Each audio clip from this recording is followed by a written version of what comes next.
Transmissão está começando. Todos os participantes estão no modo somente escuta.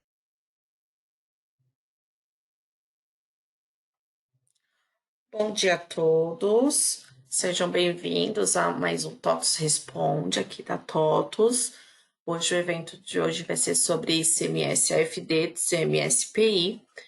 E antes de dar continuidade, tem alguns recadinhos, tá? Então, esse webinar vai ser gravado e disponibilizado dentro do espaço Legislação, que é a página que a gente centraliza todas as informações conceituais. E aí eu vou mostrar para vocês no final da apresentação. Durante todo o evento, os microfones ficarão fechados. Então, caso vocês tenham dúvidas, vocês podem estar fazendo aí na abinha de perguntas, e aí a gente vai estar respondendo ao longo da apresentação. E aí, no finalzinho, a gente fala de algumas dúvidas mais recorrentes aqui para vocês. Então, aqui também na aba Documentos, a gente já deixou disponível para vocês tanto a apresentação feita pela consultoria, como também a parte da documentação pelo produto. Então, vocês podem fazer o download e, vamos dar continuidade aí.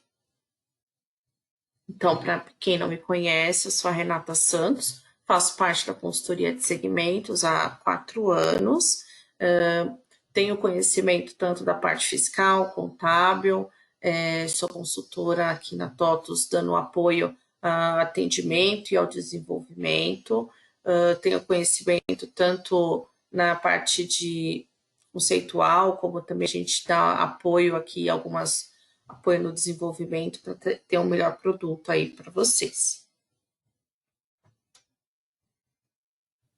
Então, na nossa agenda de hoje, a gente vai iniciar falando um pouquinho sobre o conceito, depois sobre o espaço e legislação, falar sobre o produto e, no final, a gente vai falar um pouquinho das dúvidas aí que surgirem ao longo da apresentação.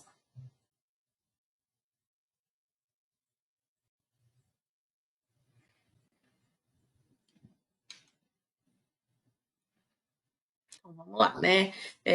Acredito que a FD é um arquivo que a maioria já tem conhecimento, né? É um arquivo que a gente entrega aí, que iniciou em 2007, a gente já está aí há um bom tempo fazendo a entrega dele. Ao longo dos anos, existem bastante alterações, bastante ajustes em relação à entrega desse arquivo. Então, a ideia é exatamente em digitalizar, né, essas informações para o fisco em relação às escriturações dos documentos fiscais, para não precisar mais fazer aquela impressão de livro em papel. Então, não precisa mais fazer aquela autenticação de livros, e é exatamente o projeto SPED é fazer essa economia do papel e facilitar, né, até a fiscalização, porque, querendo ou não, hoje a parte de automatização facilitou muito o dia a dia das empresas. Para enviar o arquivo SPED, a gente precisa de certificado digital, e aí pode ser tanto o tipo A1 quanto o A3.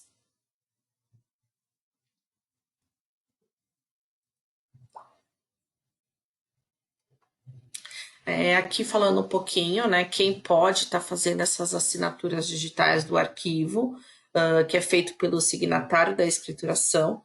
Então, ele precisa ser o informante da escrituração, que é o que envia, né, a base do CNPJ, do certificado de quem assina, que tem que ser a mesma que está lá no registro 0000 da FD.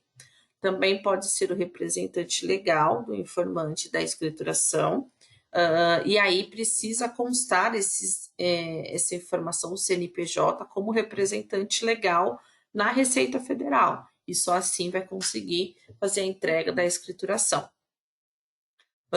No caso de procurador do informante da escrituração, no caso de procurador declarante, ele precisa estar habilitado através de procuração eletrônica, e aí precisa ser uma procuração específica para assinar a FD ICMS-PI, tá? Então, é por cada estabelecimento, então se tiver filiais, precisa ter uma procuração para cada filial, então é importante aí ficar atento, porque normalmente, né, a gente passa para terceiros, contabilidade, tudo, então precisa, a Receita Federal precisa estar ciente desse CNPJ que vai estar fazendo, né, a escrituração das suas informações.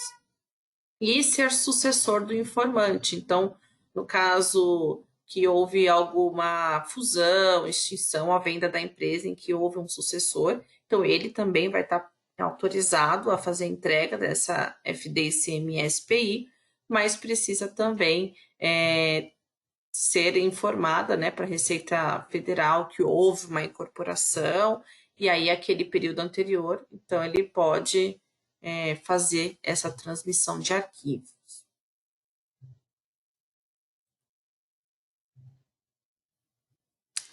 Falando das penalidades, né, em relação à entrega da FD-ICMS-PI, então a gente tem dois tipos de penalidades, tanto a de competência estadual, que é relacionada ao ICMS, né, então cada unidade federativa vai estabelecer a sua penalidade, então pode variar de estado para estado. E tem as penalidades de competência federal, aí aqui pode mudar, né, porque normalmente é em cima da receita bruta, então quando não apresenta o arquivo, também tem multa de 5% sobre o valor da operação, limitado a 1% da receita bruta, se deixar de informar ou informar incorretamente algumas informações referentes aos registros, e multas por dia de atraso também, para caso não cumpra o prazo de apresentação dos registros. Então, se entregar fora do prazo, existem penalidades. Se deixar de informar algum dado, também ocorre a penalidade. Então, é sempre bom ficar atento, principalmente, né? A gente sabe que, às vezes, por inconsistência, a gente sabia que muitas empresas tinham o costume, né? Não correto, mas tinha de enviar a declaração em branco para depois fazer a correção, exatamente para não perder os prazos. Mas se você informa corretamente, você também corre o risco de ser penalizado aí por essas informações incorretas.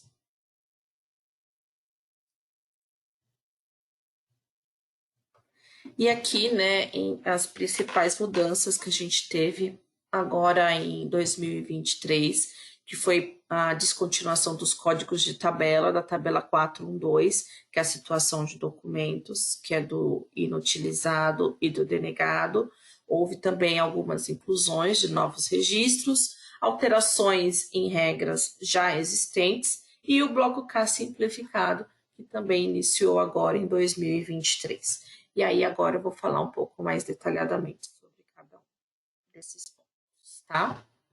Então, em relação à tabela de situação de documento, então foram descontinuados a partir de janeiro de 2023 a situação 04 e a situação 05, tanto para NFE e CTE, tanto aí sendo denegada ou enumeração inutilizada. Então, ela não será enviada no registro C100 da FD-ICMS-PI. Até dezembro de 2022, a nota denegada ela era escriturada com algumas informações, como indicadores de entrada e saída, se era emitente próprio ou de terceiro, número do documento, chave de acesso, a série. E aí, a partir de 2023, não vai precisar mais constar essa informação dentro da FD-ICMS-PI. A nota inutilizada também só informava alguns dados básicos, como emitente, número do documento e série. Uma das premissas da FD-ICMS-PI é que sejam escriturados somente os documentos válidos, né? E aí essa alteração traz exatamente, né, essa premissa de que o documento ele não tem validade, querendo ou não, porque ela foi inutilizada, ela foi denegada, então ela não tem um valor, não traz receita para a empresa, então não teria necessidade de escriturar esses documentos dentro da FD.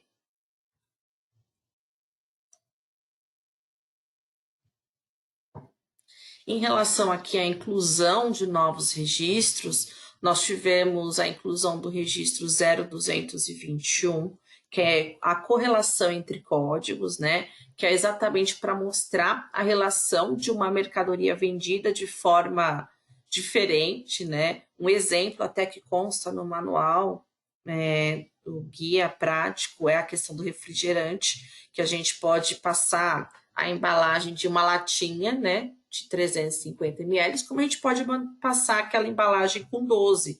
Então, é o mesmo produto, né, só que a gente vende a quantidade de um pack com 12 e também vende uma latinha individual de 350 ml. Então, a correlação é exatamente para informar que não se trata de um único item, e sim 12 itens contidos em uma única caixa, em um único pack. Então, é exatamente para transparência, né? A gente sabe que hoje, principalmente em mercados, a gente compra, cerveja, e em vez de comprar individual, a gente compra caixa fechada, embalaginhas, e aí é exatamente para transparecer, né, essa venda, essa operação, foi criado esse registro de correlação entre códigos. Também foi inclusa a exceção no registro C180 e houve a inclusão de novos registros referente ao cupom fiscal eletrônico. Normalmente, o cupom fiscal eletrônico não são todos os estados, né? Então, a gente tem exatamente para dentro do estado de São Paulo, por exemplo, estado do Ceará, que são estados que utilizam esse tipo de registro. Também foram criadas novos registros para detalhamento da escrituração da NF-Com. Então, a gente sabe que alguns estados, alguns estados prorrogaram a obrigatoriedade da emissão de nota fiscal de comunicação eletrônica. Então, esses registros são exatamente para conseguir detalhar toda a operação e todo o envolvimento. E também temos a obrigatoriedade do registro 1601 em 2023, né, conforme cada UF, que até 31 de dezembro de 2021 esse registro era facultativo. Então, por exemplo, o estado de São Paulo é um estado que exige o registro 1601 agora em 2023, onde você vai informar os atores, né, das operações com cartão de crédito.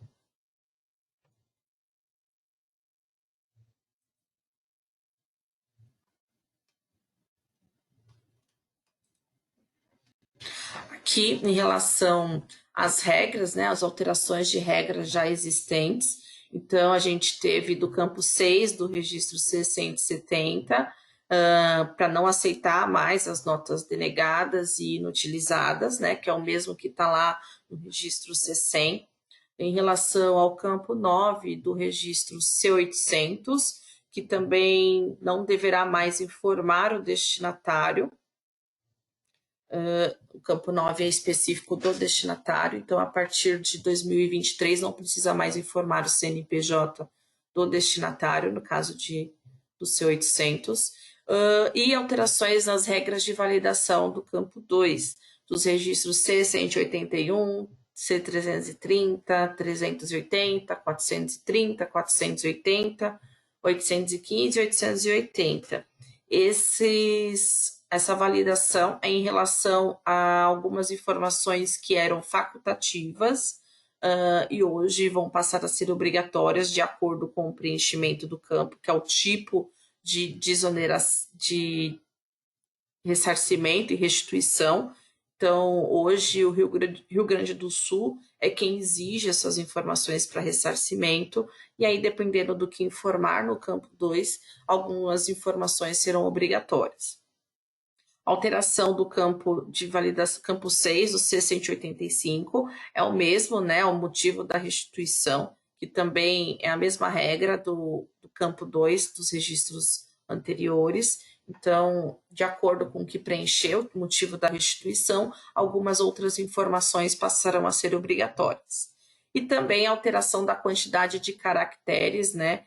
No registro C111, que identifica processos e atos concessórios informados no documento fiscal.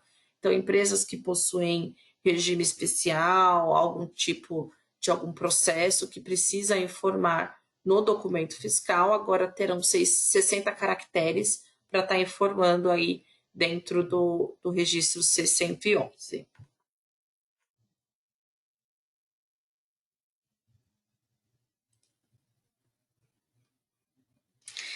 E uma das mudanças aí que a gente sabe que correu muito barulho aí no final do ano, nós fizemos alguns eventos no final do ano para falar do Bloco K simplificado.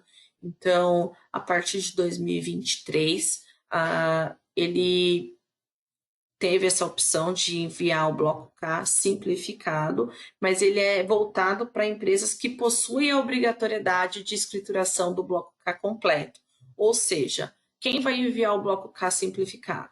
Aquele que já está obrigado ao Bloco K completo, então ele poderá ter a opção de escolher se ele quer enviar simplificado ou completo.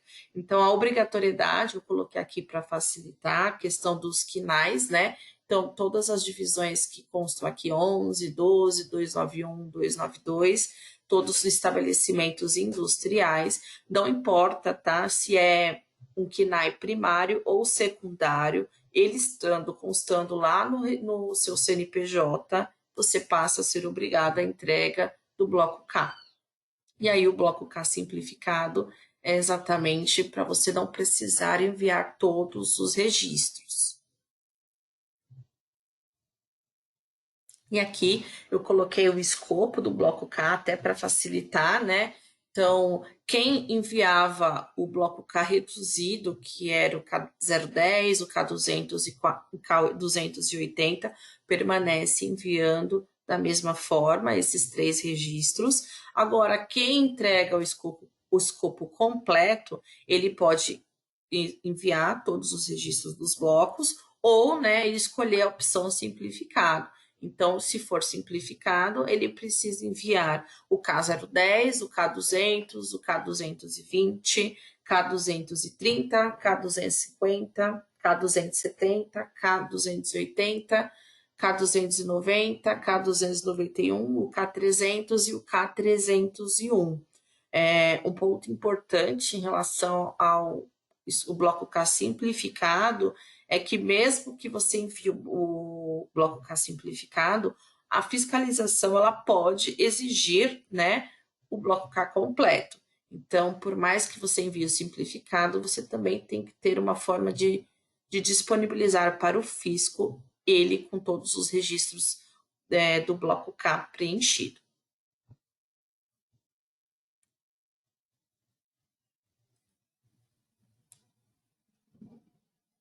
E aí, né, dentro do espaço legislação, que é como eu já comentei para vocês, que é a nossa página centralizadora, nós temos uma página até para falar um pouquinho sobre o bloco K. Então, caso vocês tenham dúvidas do que é, quem são que estão obrigados, quem entrou, quem não entrou agora em 2023, nós temos essa página que através do QR Code vocês conseguem acessar e aí vocês podem ficar mais por dentro do assunto. Eu vou compartilhar então com vocês dentro do espaço legislação para mostrar um pouquinho para vocês sobre a nossa página.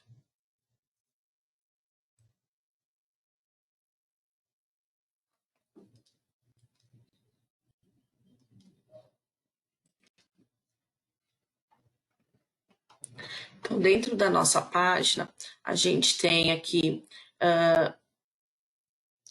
as principais entregas, né, que é feita ao longo do ano. Então, a gente tem aqui páginas centralizadoras de DIRF, que a gente entrega agora no começo do ano, FDRINF, que a gente sabe que vai mudar um pouquinho, e-social. Aqui, ó, a gente consegue também direcionar direto lá para a página do Bloco K.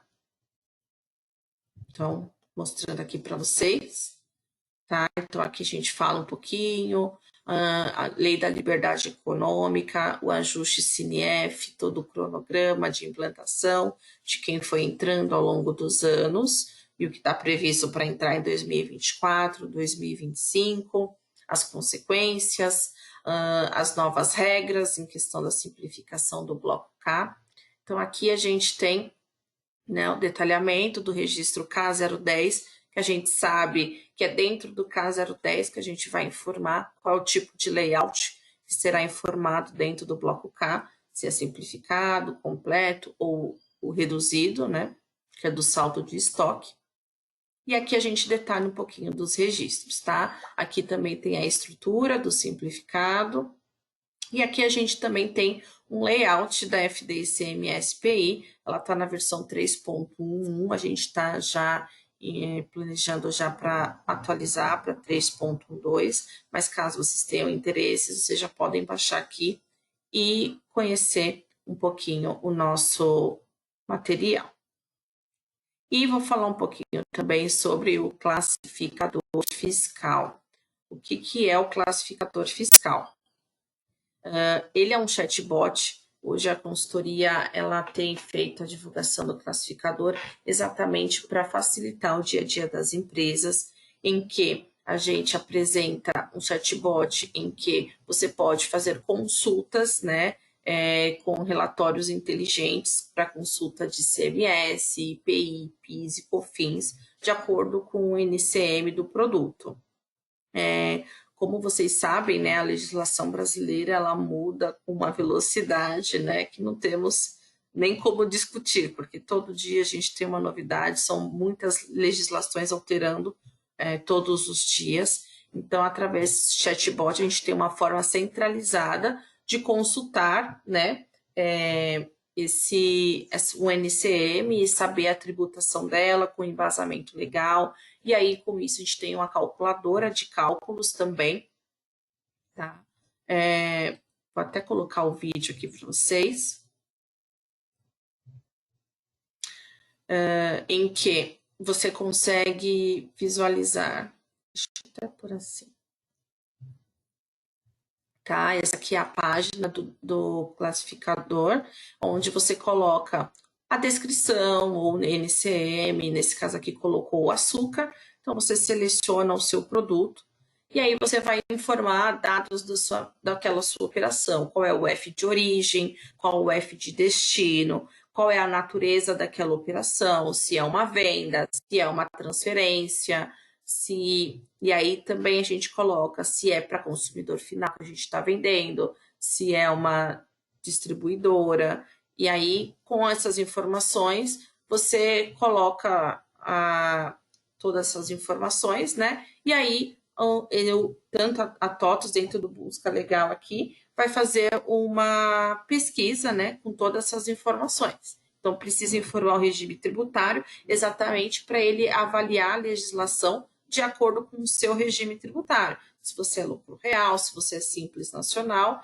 e aí ele puxa todas as informações, e aí você consegue calcular também os impostos, né? Simular o valor de mercadoria, frete, seguro, se tem desconto, despesa, e aí ele vai calcular MVA para você, se tiver MVA ajustado, IPI, CMS, ele deixa até com os títulos iguais o do próprio XML do documento fiscal, né? Então ele gera em formato de XML até para você verificar como que é preenchido esse documento, consegue fazer download, você também consegue compartilhar com outras pessoas. E o que é mais legal, né? Para vocês que querem conhecer, a gente dá acesso a 5 acessos gratuitos para teste. Então, vocês podem acessar dentro do espaço Legislação Classificador, e aí vocês poderão conhecer um pouco mais essa ferramenta, tá bom? Então, mostrando aqui um pouco mais a nossa página, a gente também tem aqui o destaque do blog, que são as principais notícias, né? Que a gente sabe que impacta o cliente, impacta o produto, então a gente centraliza todas essas notícias aqui. Então, nota técnicas, programas ECD, quando tem contingência ativada, a gente sabe que São Paulo já está aí 2 dias com contingência ativada, então a gente está acompanhando aí essas alterações, e aí a gente está sempre noticiando para vocês. Dentro do espaço também, a gente tem uma ferramenta muito legal, que é o calendário de obrigações, onde a gente tem aqui as obrigações tanto estadual, federal e municipal, onde você pode consultar o vencimento dos tributos. O municipal a gente envolve somente as capitais, tá? Mas estadual, todos os estados estão aqui, federal também. Então, a gente tem aqui, você pode importar tanto para a sua agenda do Google, pode fazer download de PDF. A gente também tem uma tabela específica para KNAI. Então, se você informar o número do KNAI, o estado, você consegue filtrar aqui os vencimentos, tanto do ICMS próprio quanto do ICMS-ST. Então, aqui você consegue fazer diversos filtros, tá? Então, a gente tem aqui os vencimentos da FD, de outras obrigações da GIA, todas as obrigações estaduais a gente mapeia, federal também. Então, é uma ferramenta muito legal aí que vocês podem estar utilizando aí no dia a dia de vocês.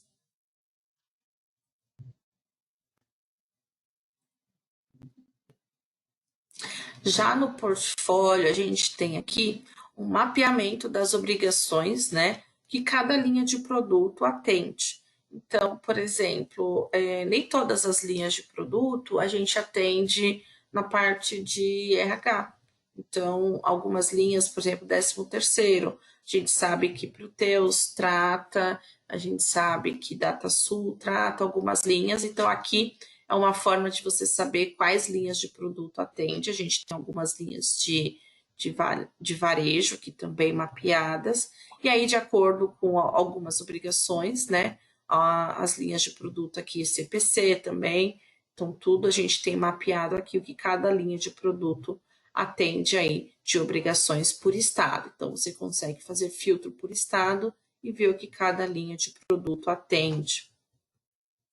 E aqui na biblioteca, a gente tem tanto conteúdos, então a gente tem artigos sobre partilha do ISS e da DPIS, sobre o projeto da Nota Fiscal de Serviço Nacional, DCTF Web, documentações de importação, exportação, DIFAL, sobre aquelas mudanças do DIFAL, a gente tem documentação também, montamos conteúdos para vocês. Então, aqui dentro dessa biblioteca, você consegue pesquisar diversos assuntos feitos pela própria consultoria, e aí vocês podem fazer buscas aqui, tá? Tem tanto fiscal, contábil, como de RH também, tá bom? E a biblioteca aqui em vídeos,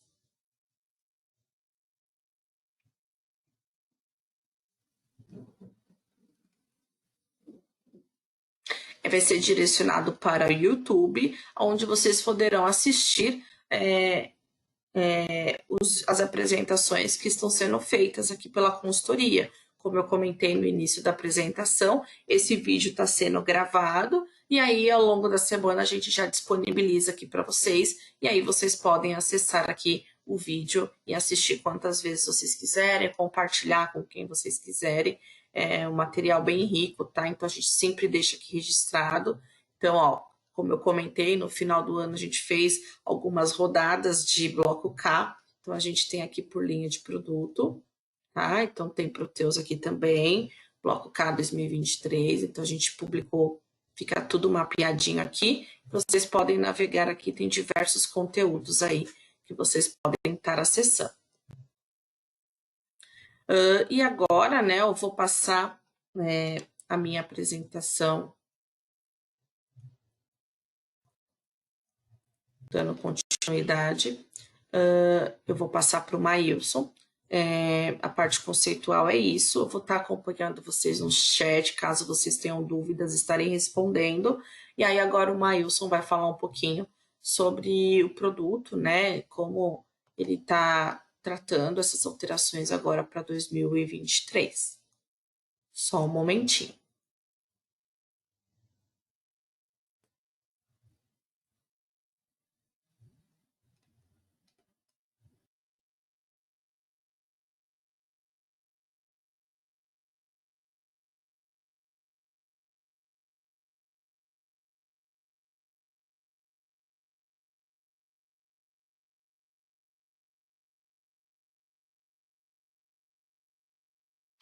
Oi, boa tarde a todos.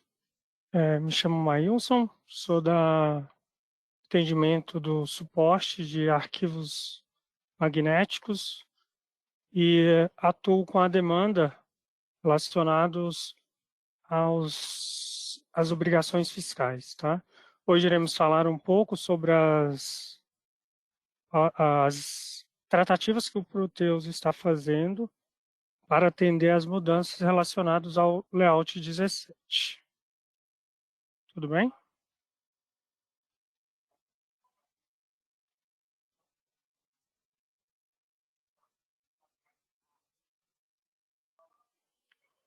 Irei tratar aqui os pontos relacionados ao que o Proteus está atendendo, quanto a cada alteração de layout que a Renata mencionou na apresentação inicial da parte conceitual.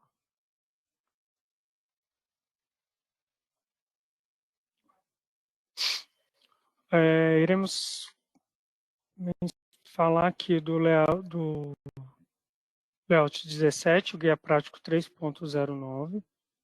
As principais mudanças que teve nele foram alterações dos campos do registro 676, o campo de 12 para 15 e a alteração da validação do campo 4 do registro 676.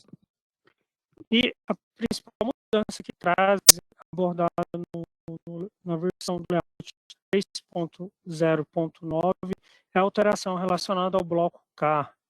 Para atender essas mudanças de layout, o Proteus ele tem como principal tratativa a atender às alterações relacionadas ao bloco K235, K255, K292 e K302, o ponto de entrada SPDFIS BLKK.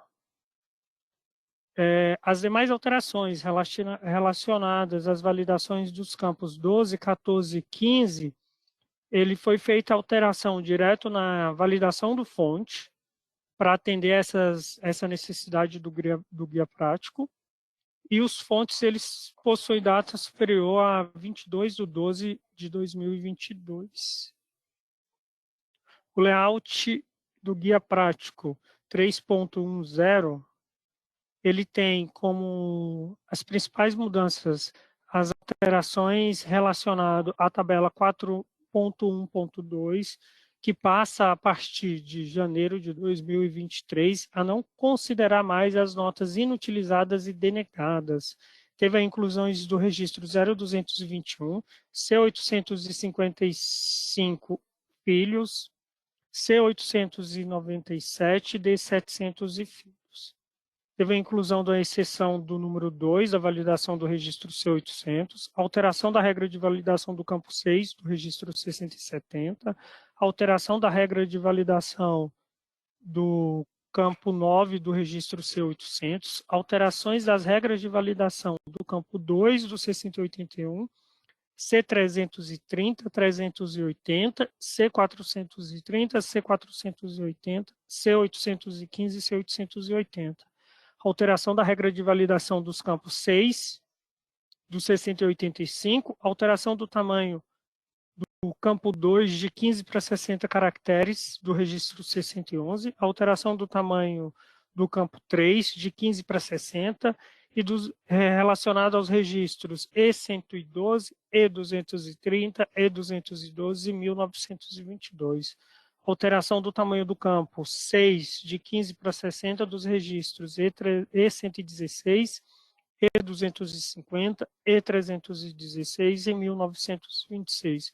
Inclusão de uma nova opção de indicação do campo 2 para o registro K010. Para atender à necessidade relacionada a validações dos códigos de situação tributária 4 e 5, que é validado no registro C100, foi feita uma tratativa no fonte, foi disponibilizada uma correção na data de ontem, onde já está contemplando as validações dos códigos de retorno da Cefaz 110, 102, 301, 302 e 303. Essa validação é feita com base no campo F3 Code RCEF. Para essa alteração específica, sempre que o fonte estiver validando as informações na tabela SF3 e SFT, que identificar que existe um código 110, que é um código de nota denegada, um código 301, 302, 303 e 102 para as notas inutilizadas, essas notas, a partir de 2023, elas não terão mais obrigatoriedade de ser apresentadas no arquivo do SPED fiscal. Tá?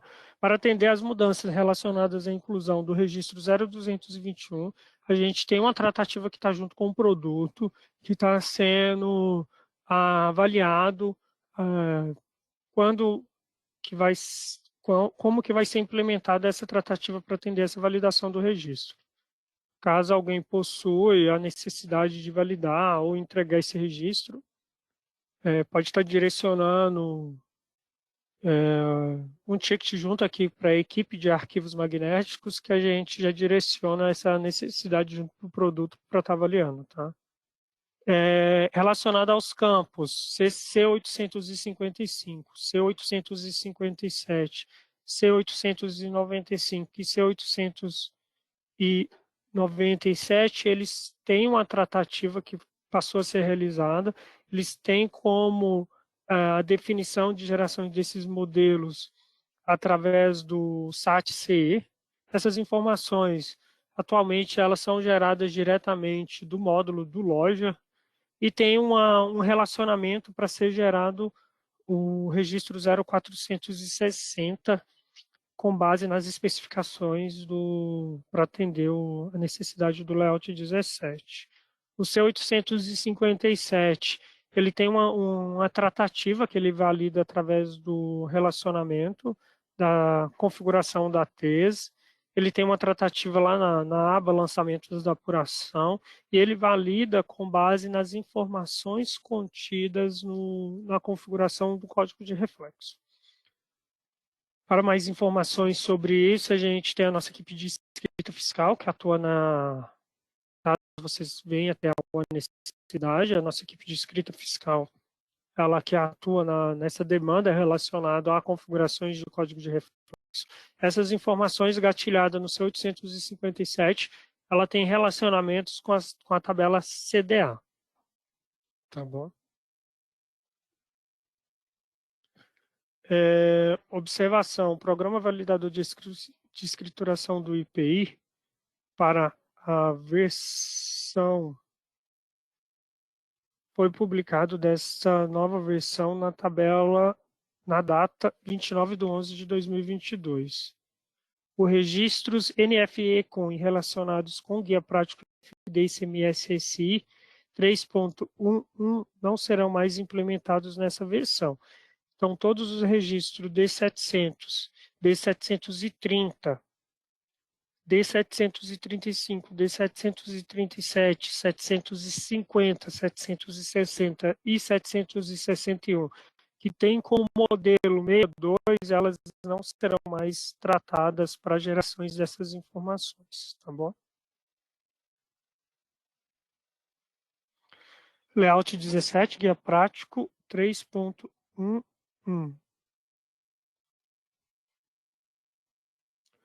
Essa publicação do guia prático, ela foi determinada pelo ato COTEP número 80, de 5 de dezembro de 2022, tem como a publicação da versão 3.11. E as principais mudanças desse ato COTEP número 80, ele traz como orientação do preenchimento do campo 5 do registro C190, retirada do termo FECP, inclusões do registro C857, C597, C897 e D737, e na regra, na obrigatoriedade do registro 1900.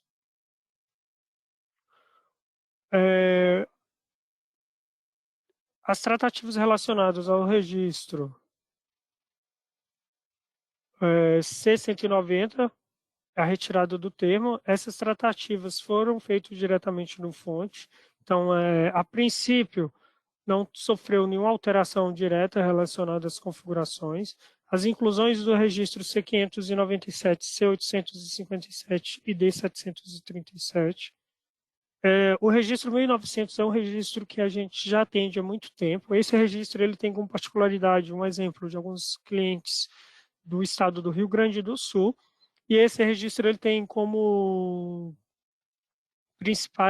principal obrigatoriedade apresentar apresentações dos livros de subapurações. Tá?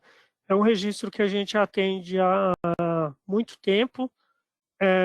Ele passou a ter uma correlação com outros registros, mas é um registro que ele tem como obrigatoriedade cada unidade federativa. Tá bom? Alteração do layout do Guia Prático 3.1.2. Essa alteração foi publicada através do ato COTEP número 117, do dia 1º de dezembro de 2022. Foi publicada a versão 3.1.2.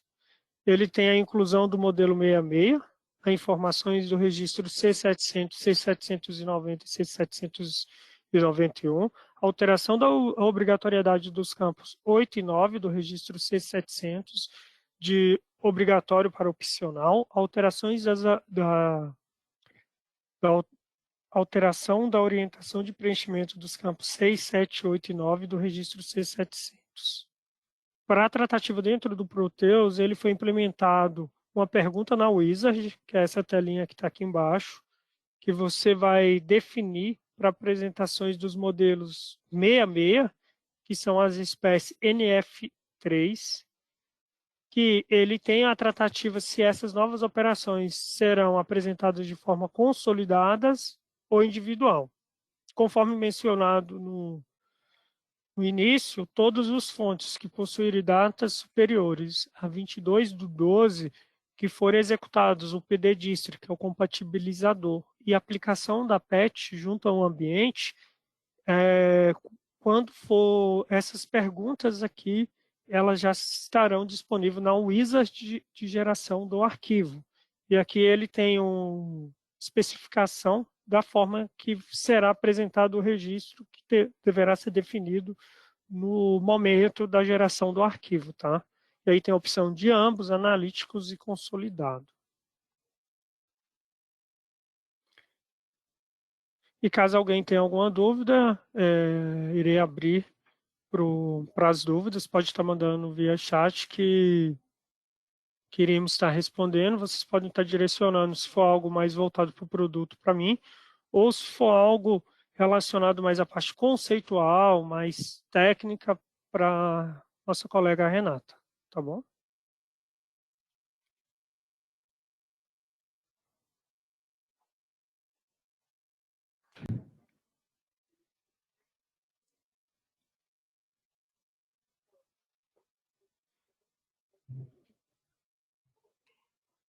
Enquanto isso, eu vou responder alguns aqui, tá? Mas vocês podem fazer aqui. A gente vai respondendo. Em relação à descontinuidade dos registros, né, do envio da nota fiscal denegada e inutilizada, a Luana questionou aqui se não será considerada uma quebra de sequência se o contribuinte deixa de informar essas notas.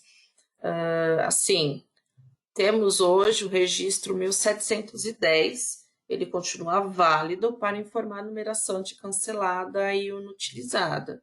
Então, assim, você não vai precisar mais informar os dados, né? Querendo ou não, quando você informava tanto denegada quanto inutilizada, você informava o número, série, chave de acesso, quem era, os dados a maioria dos dados, né, daquele documento. E no 1710 você só vai colocar o número da nota lá que foi inutilizada, foi cancelada, sem maiores detalhes, exatamente para entender que existe uma quebra aí na sequência de documentos. Outra dúvida aqui é em relação ao bloco K, se empresas que já enviam o registro K010, K200 e K280 e que ainda não estão obrigadas a enviar o bloco K completo, se permanecem enviando esses registros. É exatamente isso. Quem envia o escopo reduzido, que é somente esses 3 registros, continua da mesma forma. O bloco K simplificado é somente para quem está obrigado ao bloco K completo, que aí ele pode optar pelo simplificado ou completo, tá? Aí tem aqui, se vai disponibilizar os vídeos para os participantes, sim, a gente disponibiliza, vai subir lá no espaço legislação, que é espaçolegislação.totos.com. E eu já vou colocar aqui no bate-papo para vocês, para ficar mais fácil.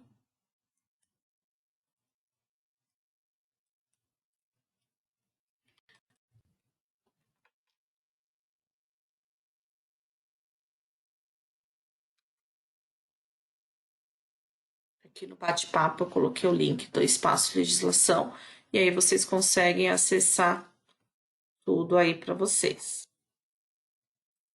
Tá? Deixa eu ver aqui outras dúvidas. Ô, Silmara, a Silmara fez a seguinte pergunta, que ela não entendeu a relação do cartão de crédito.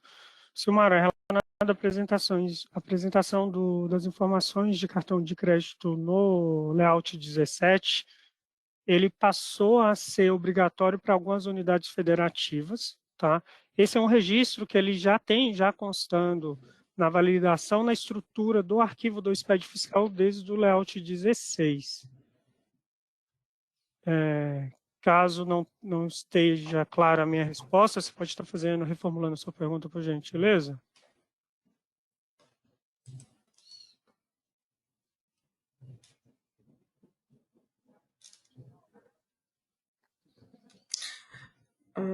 Aqui tem uma dúvida. Vanille, Wesley questionou da disponibilização, então ao longo da semana a gente já atualiza dentro do YouTube, a gente sobe o vídeo lá e aí vocês têm acesso, tá? Aqui na abinha documentos vocês conseguem fazer o download da apresentação, tanto a que eu fiz quanto a que o Maílson fez, e aí vocês podem aí acessar aí o PDF dos arquivos.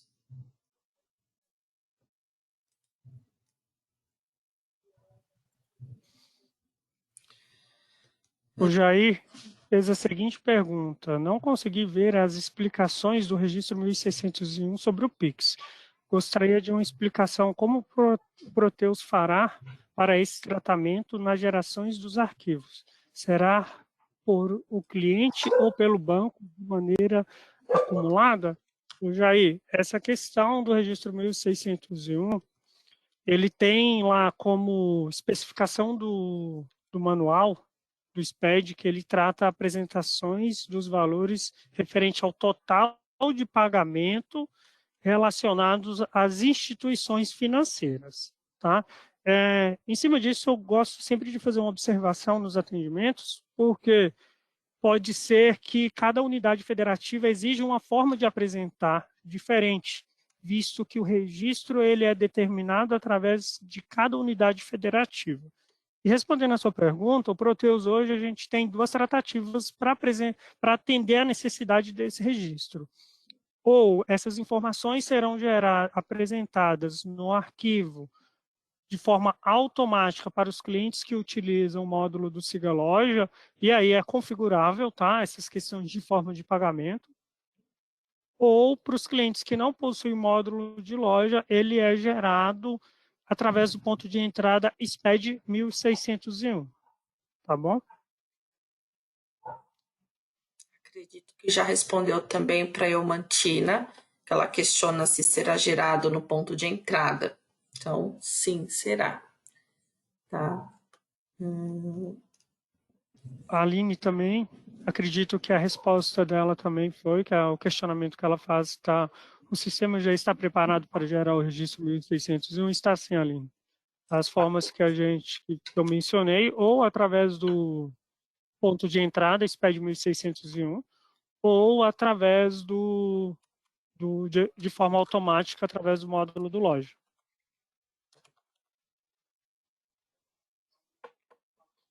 Em relação, tem que o Thiago Lima questiona em questão do bloco K, se não houve nenhuma alteração.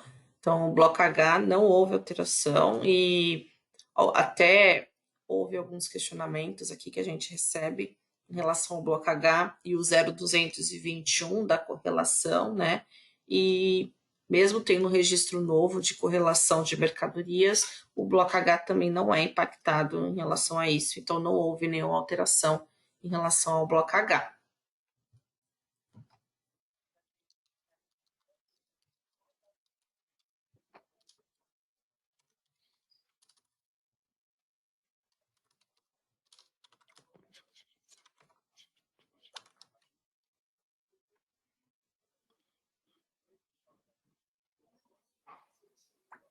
A Eumantina realizou a seguinte pergunta: referente ao registro 1601, como é gerado esse registro no ponto de entrada? ele busca as informações do financeiro, ou Eumantina. Esse registro, o ponto de entrada, ele é uma abertura que é determinada para ser apresentada essas informações. O ponto de entrada em si ele é customizável, você pode estar definindo o critério que vai ser tratado essas informações ou a origem.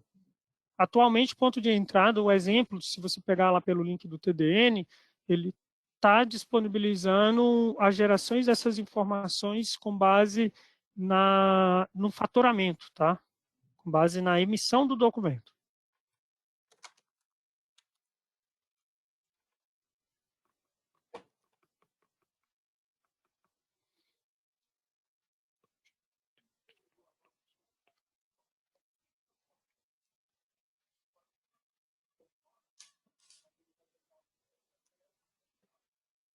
A Valquíria aqui questiona, para repetir, em relação às notas inutilizadas e a quebra de sequência. Como eu comentei, hoje não tem mais, você não vai informar mais essas informações de notas inutilizadas e denegadas no C100 nem C170, porque estão sendo descontinuadas, esse tipo de documento, mas a número sequencial, existe o registro 1710 da FD, que é exatamente para informar as notas canceladas, exatamente essas quebras de numeração. Então, o 1710 você consegue informar essas quebras de sequência aí, sem precisar informar chave, maiores dados, assim como acontecia no C100.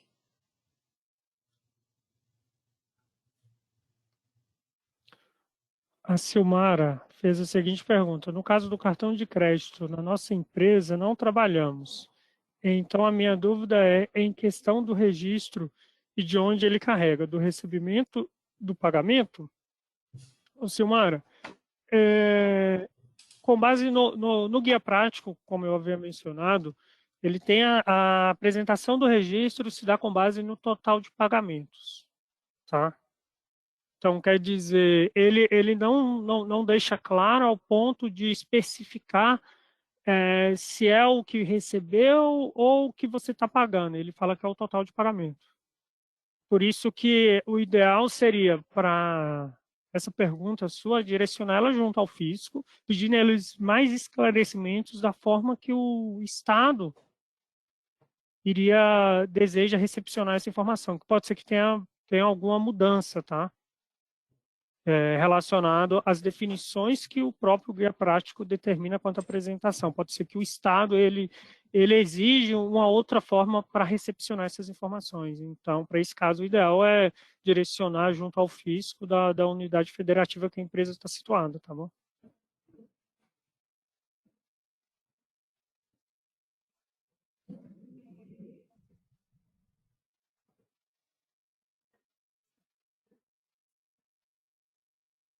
A Valquíria fez a seguinte pergunta: o sistema irá puxar o registro das notas inutilizadas no registro 1710? Valquíria, essa é uma dúvida bem pontual. Se você puder direcionar essa dúvida para a gente via ticket, pode estar direcionando, junto com o suporte que a gente vai avaliar e te responde da melhor forma, tá?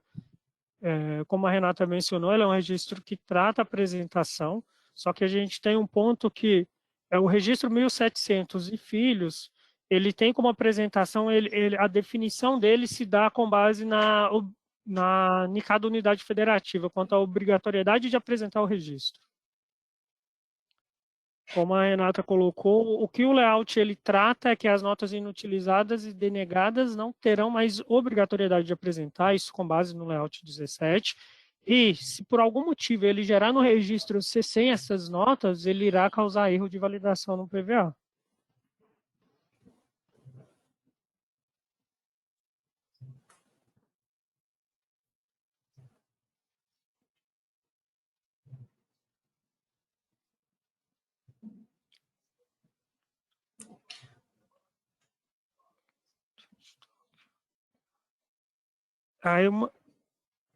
A Eumantina fez a seguinte pergunta: no registro 1601, não apenas cartão de créditos e entrada, todo pagamento eletrônico, TED, DOC, boleto, é correto?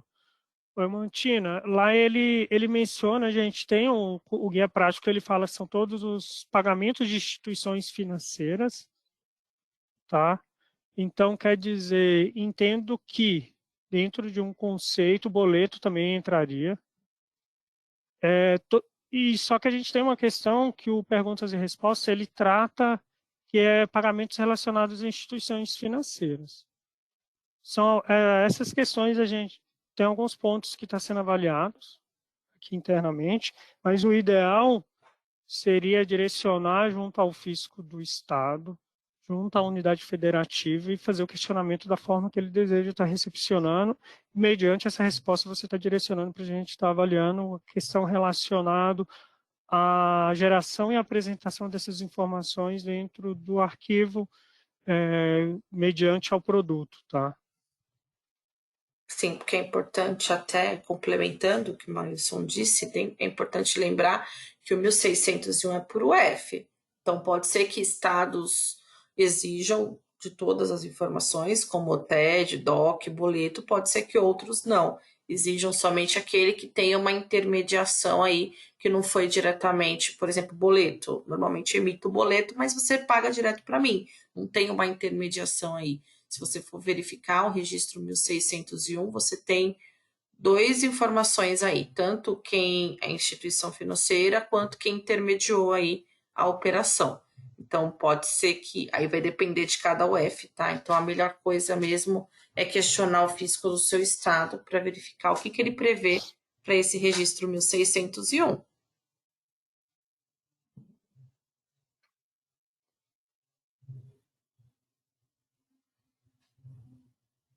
A Anne fez a seguinte pergunta: o sistema está preparado para informar as notas inutilizadas no registro 1710? Ô, Anne, como eu havia mencionado anteriormente, o registro 1710 ele entra com o mesmo conceito do registro 1601 que a Renata explicou. Ele é determinada apresentação com base em cada unidade federativa.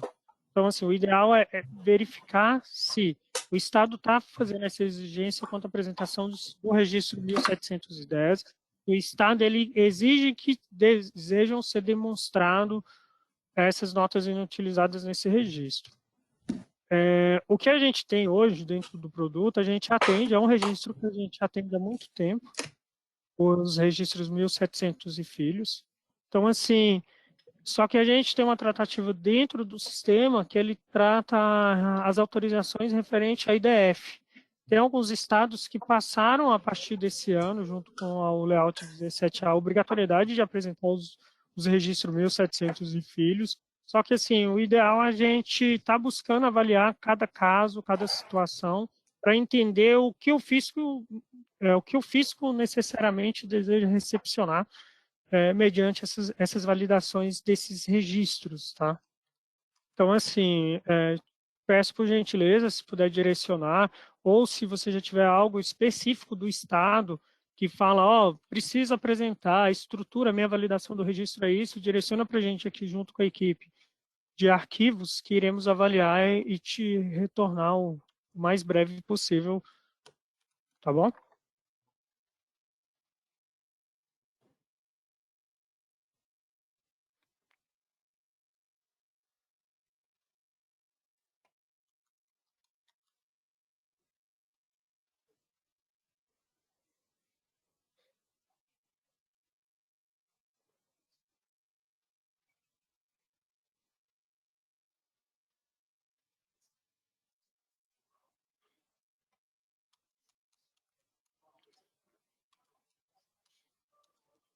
Mais alguma dúvida, pessoal?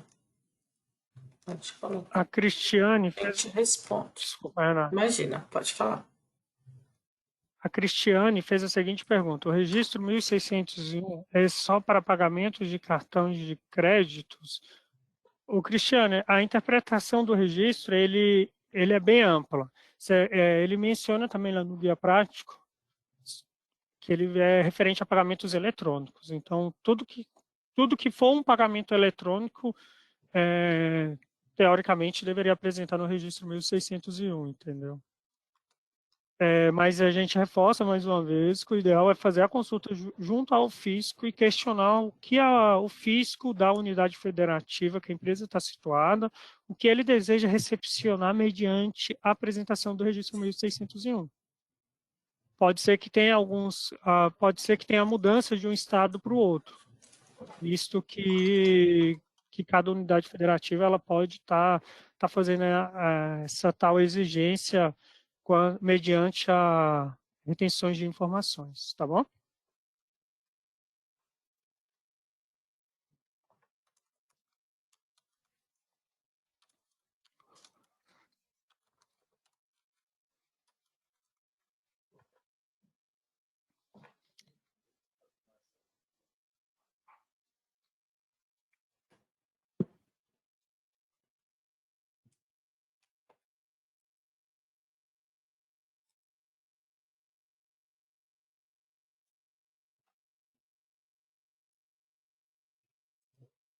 O Vitor fez a seguinte pergunta: vocês poderiam disponibilizar a documentação do PE para o registro 1601? Ou só via chamado. Ô, Victor, por gentileza, direciona via chamado para a gente passa para você toda a documentação que você precisa quanto à configuração, tá bom?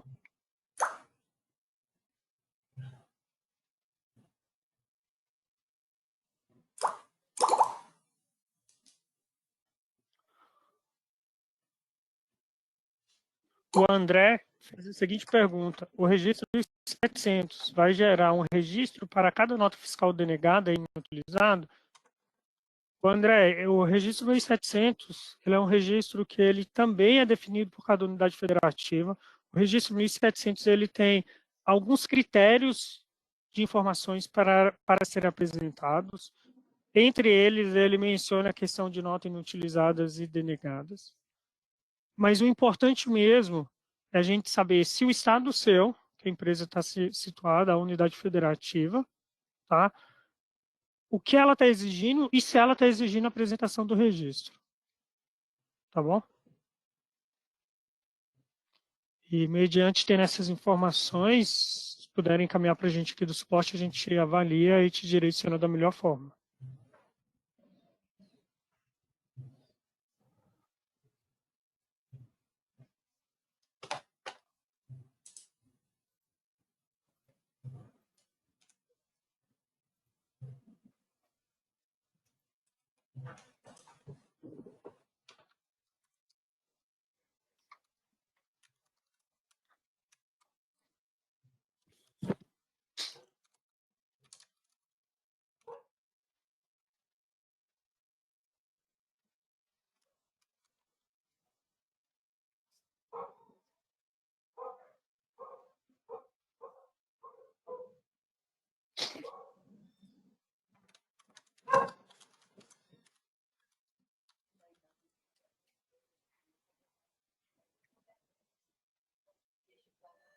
Mais alguma dúvida, pessoal?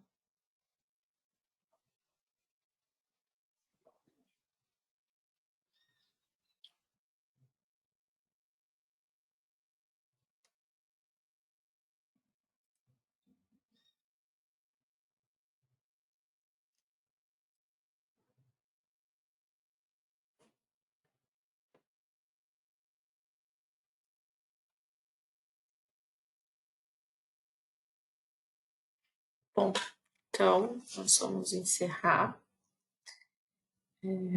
As dúvidas aqui foram respondidas.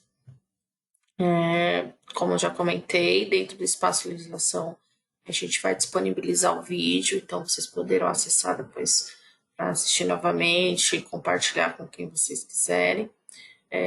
Espero que vocês tenham gostado da apresentação. Aqui na abinha documentos tenham feito o download do material que vocês queiram, tanto da parte da consultoria quanto do produto.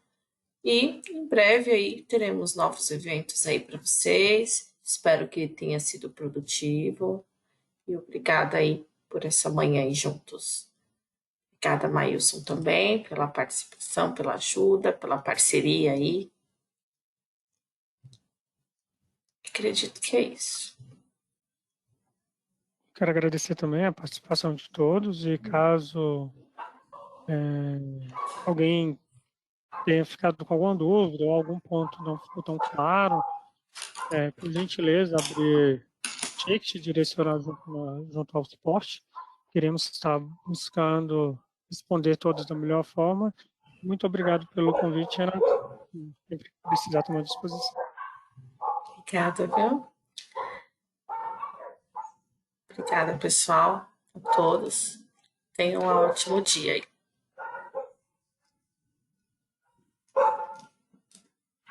Até mais.